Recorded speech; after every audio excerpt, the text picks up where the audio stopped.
Y'all, when I tell you, I was not prepared for how this Monday was going to start. Okay, first things first, we're Housewives of Potomac. We're going to talk about that. And I was literally about an hour ago getting ready to start the review, but then started popping off on Twitter. All I keep seeing is RHOP, Dixon, out of there. I was like, yes. But then we see Candiace Dillard chunk the deuces too. I was like, not on Monday. Literally not on Monday. This is madness.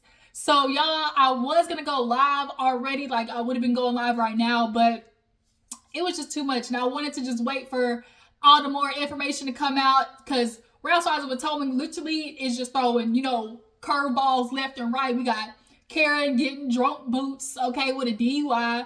Robin getting fired, and then now Candiace is leaving. Then we got, Sesame Street Deborah, popping it off on this last episode.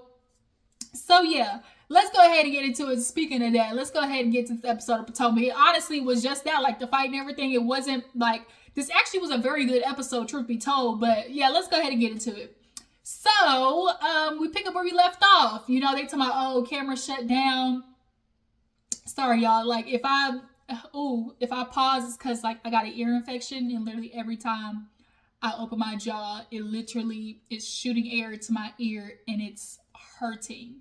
So if you see my eye twitch on this left side, that's what's happening. I'm getting a little pinch, okay, in that ear. And that bitch is hurting.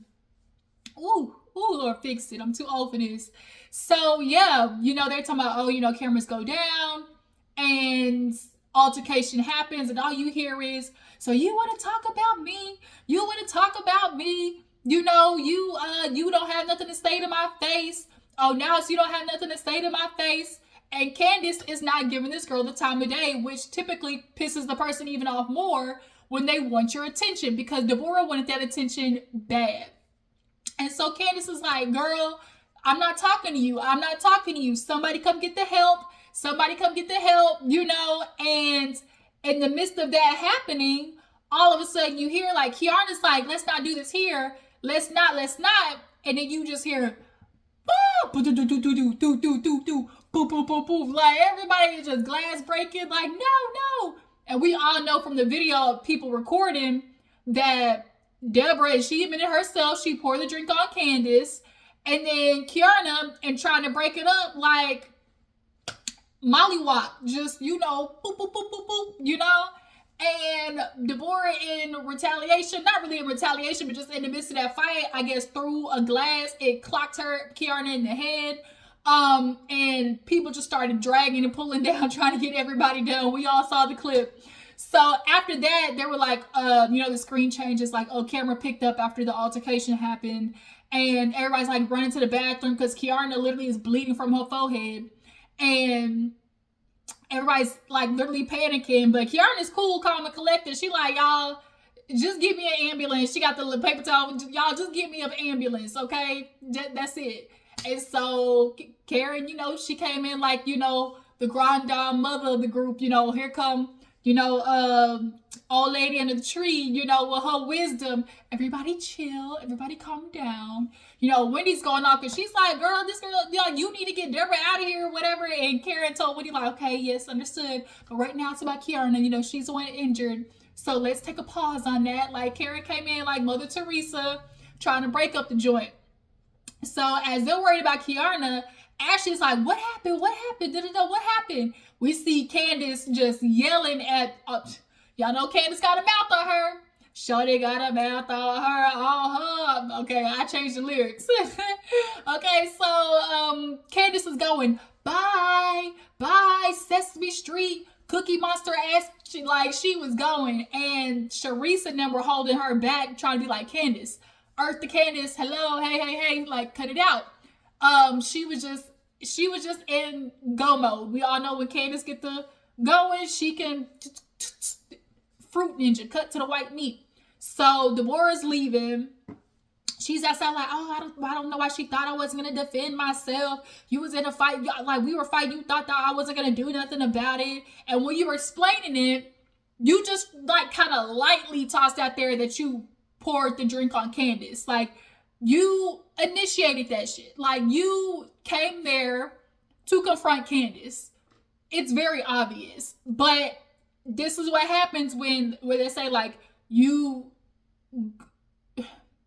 sometimes allowing the anxiety or just like the hype of, you know, being, you know, producers around all this and that, you know, it be getting these girls all hopped up on Mountain Dew. And Deborah, since, you know, she got dragged down boots on Twitter, you know, for literally trying to make lies not only about Candiace but Eddie. First of all, Ashley set you up, sis. Like, I know she probably trying to help you get on the show, but you're doing it the wrong way, bitch. Like, the point is to not come on the show and then, like, come after people's home fronts. Talking about, oh, happy Eddie. He was just over there, and Chris, when I went over to talk to him, he was over there grinning, and it's like, we watched the playback. Chris over there on his phone just, he said 2-3 words, and that was it. And so it just kind of was like, girl, you tried it. Like, you really tried it. And so this is where we start seeing, like, Ashley is definitely the pot stirrer 9 times out of 10 with these situations, because she started that shit up with Wendy and NECA at the beginning of this season, and she tried to play that, well, maybe I misheard. No, you didn't mishear. Girl, you miscommunicated on purpose. So they get Deborah out. Kiarna goes to the hospital. Karen goes with Kiarna. By that time, Giselle had gone. And Robin, she was like, I was over with the producers. All of a sudden, I'm hearing, you know, screaming and commotion. Like, I don't know what's happening.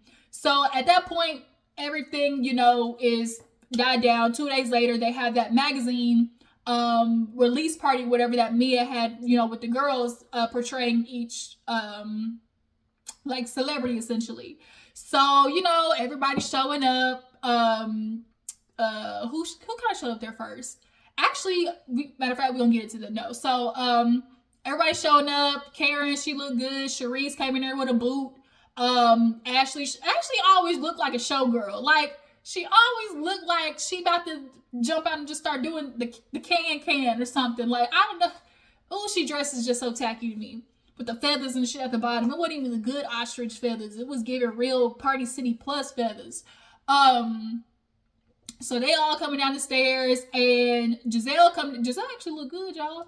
And Giselle, she was like, you know, explaining her point of view of what happened. She's like, you know, in the car on my way, and all of a sudden I get a call from Ashley talking about, Giselle, they're fighting, and Kiarna, she got busted in the head, she's bleeding, oh my God. So Giselle's like, of course, y'all know what, oh my God, you know, I don't want this associated with GNA, you know, for something to happen like this, you know, it's just really unfortunate, and just here we go, you know, I don't want that stain on what me and Ashley worked so hard for, because we already know where she's gonna try to swing the pendulum, okay? We know Giselle's works, okay? If you've been around since season 1, we know what Giselle's works are. Matter of fact, she couldn't even hide it when she came in with Cal. Speaking of Cal, with your old, you know, want to be a part of the cast like Deborah asked.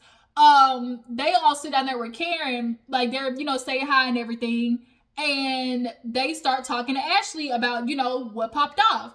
And the way Ashley was explaining it was giving real, you took Deborah's side, of course, as her friend. She's like, yeah, you know, yeah, Deborah, she told me, like, yeah, you know, she overheard Wendy and Candiace talking about her. Really? You heard Wendy and Candiace over there talking about you, and you wanted to go over there and confront them? Okay. Where's the proof? Where's the audio? Because we definitely heard the audio of you running up to Candiace. So then that means that there should definitely be for sure audio of Wendy and Candiace talk about you if that's what really happened. But with Ashley trying to throw that out, we already know what she's trying to, once again, point, you know, swing the pendulum in direction to of it being Candiace's Wendy and Candiace, but mainly Candiace's fault, because the thing is always like Candiace's mouth. And that's where Giselle, of course, she just gave her little, drop of 2 cents, like, oh, this is just really bad, a stain on GNA. We should be having no altercations like this. And then Cal was like, well, I mean, I'ma just say, like, with Candiace, you can't be, running at the mouth, and not being prepared for what's gonna come after. And all you just see is Giselle kind of like, yeah, the mouth, yes, the mouth. So Giselle is always going to be butthurt, because y'all, Candiace, she really did rip her new asshole. Like, she really did. Not only did she get burned by Candiace, but she got burned consequentially by Candiace and Wendy back-to-back seasons.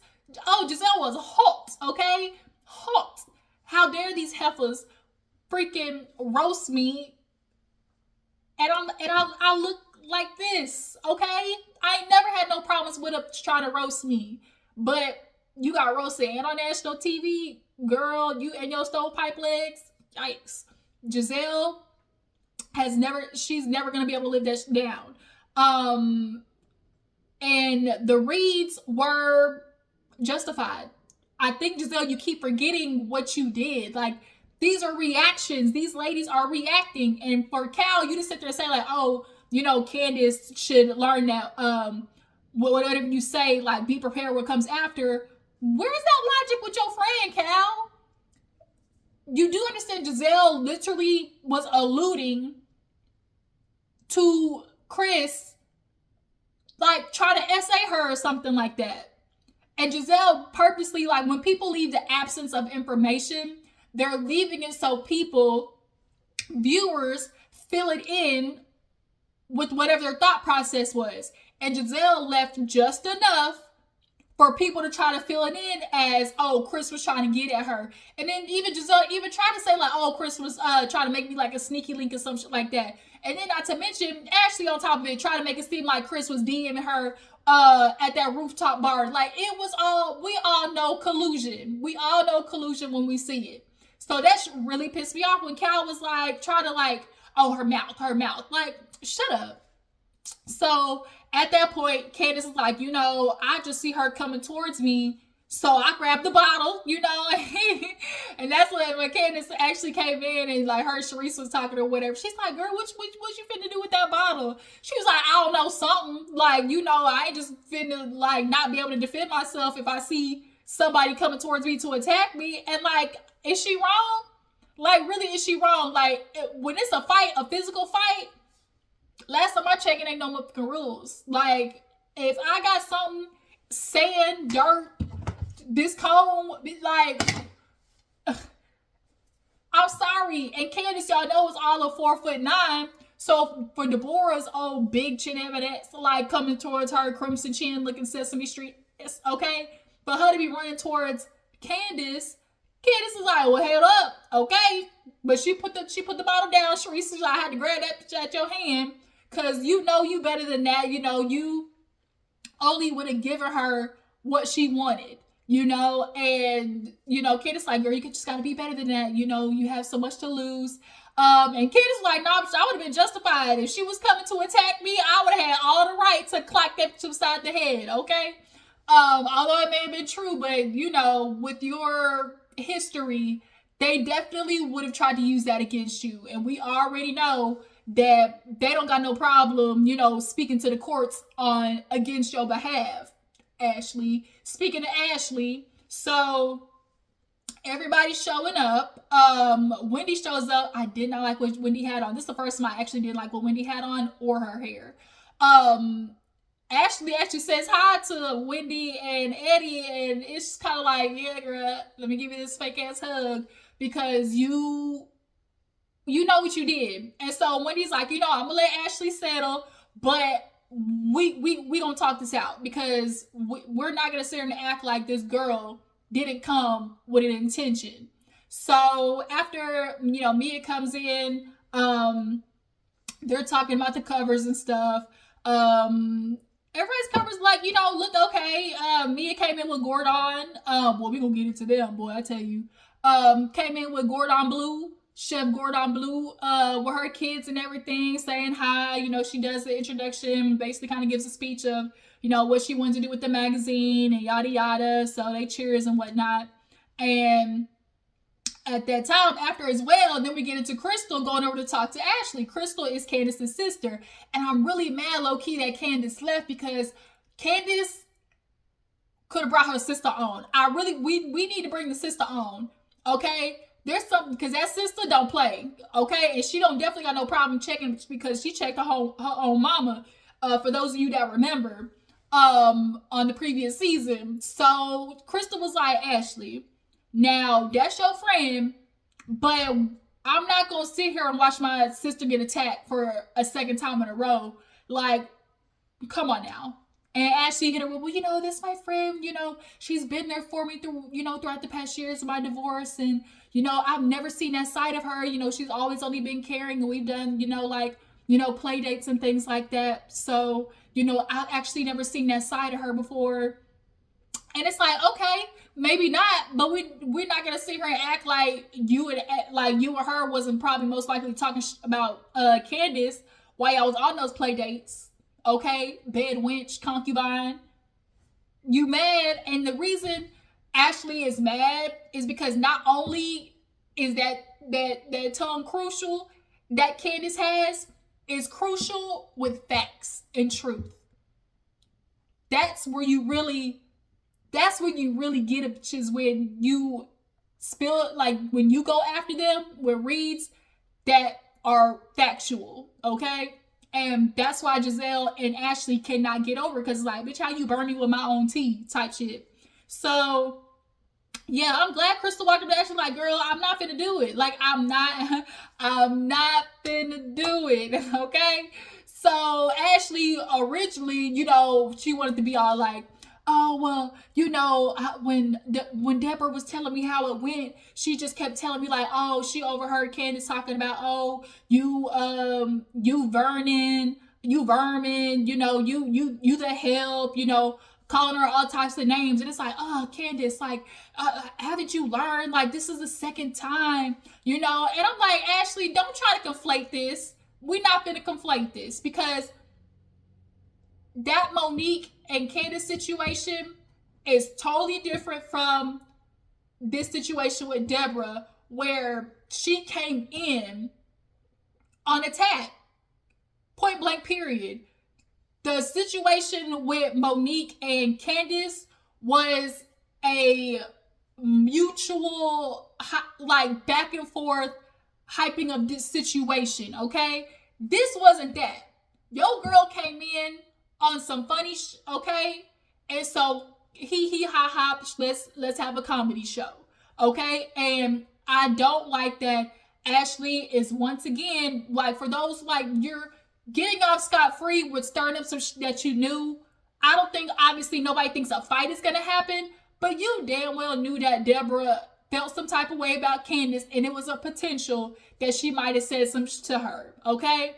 So Ashley, they finally put Ashley to the side, and Wendy, you know, all the girls was like, she was like, Ashley, we're not finna do this. Like, your girl Deborah came with, you know, the intention of stirring up, coming after us, and you need to acknowledge that. We're not finna act like she didn't. And then Ashley's like, well, no, you know, that's my friend. And then she, you know, she tried to backtrack to my, oh, you know, I did distance myself from her, because they brought up the fact that Deborah woke up the next day and doubled down. Even me was like, girl, she woke up the next day, cleared the liquor out her throat, and then started going ham again. So yeah, but yeah, your friend, she was ready to knuck and buck, but the problem is Kiana came back with the buck. That's really what happened. That's really what happened. She tried to come over there with the knuck, and Kiana finished with the buck. So, you know, even Karen, you know, sort of like had something to say of just the extent of, you know, here we are, this group of girls, yeah, we go through stuff and whatnot, and we have this thing amongst each other, but we not finna have fans coming on, you know, or just women trying to tear down the stuff that we are, you know, trying to rebuild and fix between all of us. And it was like, it was kind of a good moment to see that everybody was looking at Ashley like, girl, stop, girl, stop. Like, let's not. Let's not. You're not gonna play on my intelligence. That's one thing too that is so annoying. If somebody tries to play on my intelligence, ooh, it's a trigger. Because it's like, bitch, you know that I know that you know that I know that this was some vouch, okay? So you're not gonna play on my head top. So, yeah, after the girls basically called Ashley out, Candiace was like, even with, Deborah clocking, Karen, in the face and giving her stitches. Allegedly, Karen had like 12 stitches. So even with that happening, she's like, I just know somehow this is going to be my fault. And sure enough, we have Cal coming on with his bull, and Ashley, her confessional, talking about, oh, Candiace, the second time, you need to learn not to cut to the white meat. Do you hoes not remember what y'all did past seasons?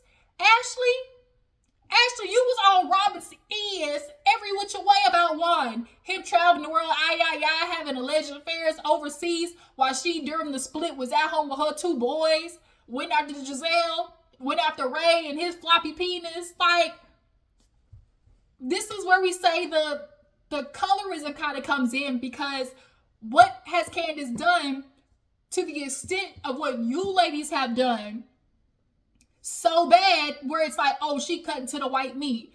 Giselle, do you not remember walking in Uncle Ben? Hashtag Uncle Ben. You didn't think that was to the white meat? Oh, no, okay. Oh, so what about when Robin and her taxes ended up, being collected by the IRS, had a pink slip on that front door talking about you owe money due, and Karen was all on Robin's she was all on Robin's ass last season. Like, girl, you coming after me, but bitch, look at you. Like, all of you ladies have Robin literally, girl, actually Robin showed up to your restaurant and had her finger in your face. Do you not remember? Y'all sitting there talking about Candiace was cut to the white meat. The problem is y'all just you can't handle my mouth, motherfucker. That's all it is. That's all it is. Wendy and Candiace have the vocabulary and have, they have the vocabulary and they have the wherewithal to communicate in a way that these just can't keep up with, and they're pissed off. Period. So yeah, they that was the end of the little party and whatnot, and then all of a sudden we get to the Mia and Gordon shit, y'all. Oh Lord. Oh Lord, Mia gonna come back next season with a good old raise. Okay, Mia said, I got to get this money. Cause I've been struggling with Gordon for a hot minute.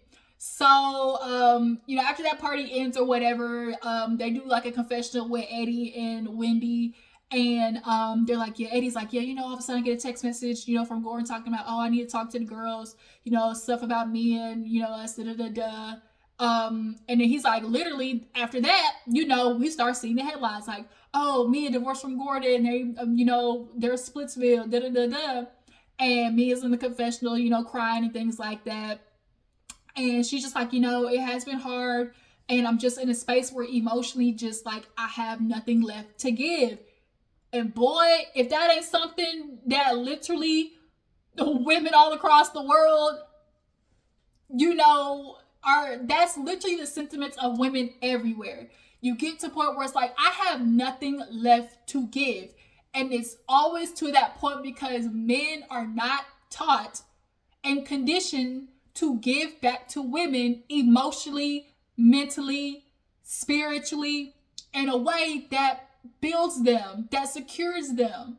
The one thing they only had to do was use money, but they complain about gold diggers and money. That's another video. Like, the only thing they know how to do with women is fix it with money. And no matter how many times women keep saying, hey, make me feel safe mentally, emotionally, that's where I reside, men are they're purposely not listening because they don't want to change. And that's the truth. Which is why y'all having the shit y'all having to worry about now, which is why birth rates is low.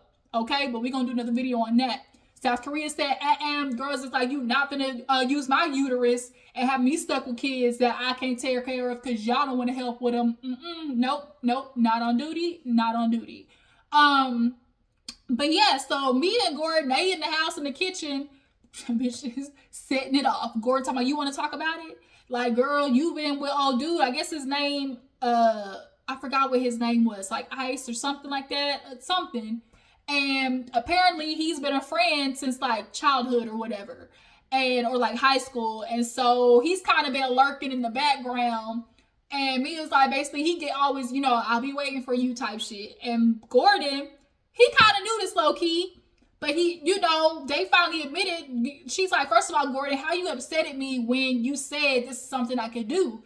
And Gordon's like, I'm upset because the stipulations was don't throw it in my face and don't have it around the kids. Now, Mia, that's one thing I will agree with, of the don't have it around the kids type shit. So do I believe when Gordon, he's like, when Juju's like, why is mommy trying to replace you? That little girl is maybe she looked like maybe 5-6 years old. And not to think that kids, ain't inquisitive, but to have that type of verbiage necessarily, why is mommy trying to replace you with so-and-so? I don't know. I don't know about that. She might have mentioned maybe like, mommy was with so. I can see that, but that's one, tally mark I will give to Gordon. Like, if you had your kids around him, then Mia, that's a no-go. But if he gave you the right way to go hop on another to do the full split, then girl, I mean, put a penny to the side, let me slide through. I mean, at the porch to try through. Hey, shout out to 2 Chainz, okay?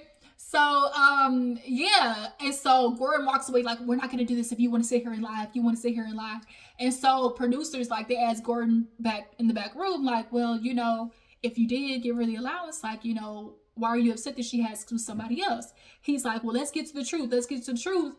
And basically he blew the shit up talking about, well, also the problem is because he basically is like, dude, first of all, has been waiting to ruin our marriage. He been in the background, been, trying to, mess our marriage up. And then when Gordon and her first got together, he was like, I guess Mia was still in cahoots with him.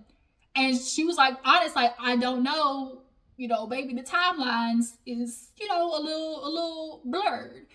And so this baby might not be your baby. And Gordon said, okay, okay. But why didn't you get a DNA test? That's my thing. Because they asked her in the commercial, like, Mia, did you get a DNA test? She was like, no. So I'm kind of confused by Gordon why he didn't get a DNA test. If he said he was okay with it, and Gordon, you can't be mad at her about it. And she's like, that's not fair. He said, if you want a fair, go to a carnival, bitch. I said, ooh.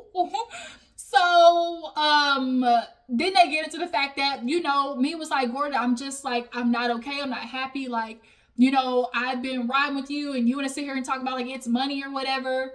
Like, if it was money, I would have been gone. And the fact, basically, Mia blew his spot up. Like, I would have been gone. Like, because you sitting her asking me for money. She's like, not to mention Gordon, like, she's like, you were literally on the couch depressed. Obviously, I can imagine after you lose your fortune.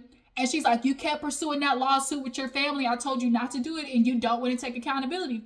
Which is making me feel like Mia know the sauce about Gordon probably moving dirty with all them. Like, there's no way that all them people agree to vote you off Gilligan's Island. And the fact that me keeps saying, like, you don't want to take accountability for what you did. Like, I don't want you pursuing this lawsuit. Gordon, what you do? Did you misappropriate some funds, Gordon? So she was like, it really was such like, I've been giving you money. You asked me for money. Like, I'm the one helping you. So miss me with that. And so, yeah, they finally end the episode with, Gordon and Mia going back and forth on basically who more wrong. But Gordon, this is what you signed up for, my nigga. Like, this, when you niggas got the bag and you want a girl with you for a certain look, understand that when that bag gone, poof, so is she. And you ain't got nobody to be mad at but yourself with your old lip dick ass. I swear, these old dudes. And then you understand, okay, like, Gordon, you was okay with it. You said, oh, don't rub it in my face. And you started coming in at 2 o'clock in the morning. Well, I mean, she ain't necessarily rubbing it in your face if she's coming in at 2 o'clock in the morning. She just came in. As long as she maybe, like, stay downstairs and sleeps on the couch, or, you know, maybe go sleeps in the guest room. Like, that's not rubbing it in your face. Like, you knew about it. So, but yeah, you guys, that was Housewives of Potomac. This actually was a really good episode. Too bad they couldn't do the whole season that way.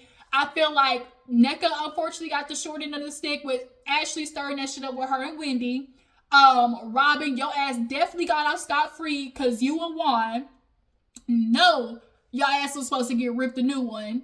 And yeah, the situation just with Candiace and Giselle. Once again, Giselle, Queen Bee, like, she is literally, her in production is literally causing the ship to go down. And so we're going to see how next season goes. But yeah, you guys, I appreciate y'all for tuning in. Y'all tell me what you feel about this season, this last episode, the finale. What y'all think about Mia and Gordon. How y'all feel about them trying to blame Candiace. And do y'all think Ashley is to blame for it all? Do you guys think Ashley, you know, knew Deborah was going to try to, you know, stir some shit up? Okay? But I appreciate you for tuning in. Follow Instagram and Twitter. And I will catch y'all hoes later. Deuces.